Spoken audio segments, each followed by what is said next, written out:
सहानुभूति का अर्थ है सामने वाले की भावनाओं को गहराई से महसूस करना, उसकी दृष्टि से दुनिया को देखना। जब हम सचमुच सुनते हैं तो शब्दों के पीछे छुपे जज्बातों को पहचान पाते हैं। यही समझ रिश्तों की नींव मजबूत बनाती है। संवाद तब सार्थक होता है जब उसमें अपनापन और समझदारी झलकती है।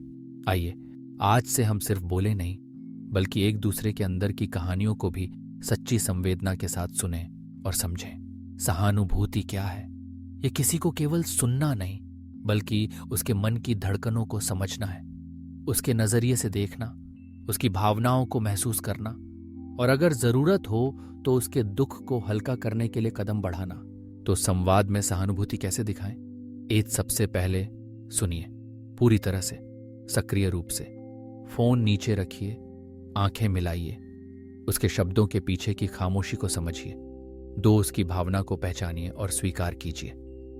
मुझे लगता है आप दुखी हैं। यह सुनना वाकई तकलीफदेह है। याद रखिए, हर भावना वास्तविक होती है, भले ही हम उसे समझें या नहीं। 3, उसके नजरिए से सोचिए, अगर मैं उसकी जगह होता। बस यह एक सवाल दिल को खोल देता है। 4, जल्दबाजी में सलाह मत दीजिए। कई बार इंसान को समाधान नहीं, सिर्फ सुनावन चाहिए होता है। एक ऐसा कंधा जो बोले नहीं, सिर्फ समझे। 5, अपने शब्दों से भरोसा दीजिए। मैं आपके साथ हूं। मैं समझ सकता हूं कि यह कितना मुश्किल है।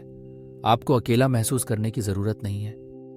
6, अपने शरीर से संवाद कीजिए। धीमी आवाज, सौम्य हाव भाव और आंखों में जुड़ाव। कभी कभी बिना शब्द बोले भी हम बहुत कुछ कह सकते हैं। लेकिन रुकिए, सहानुभूति केवल दूसरों को समझने से नहीं आती, ये पहले आती है खुद को समझने से।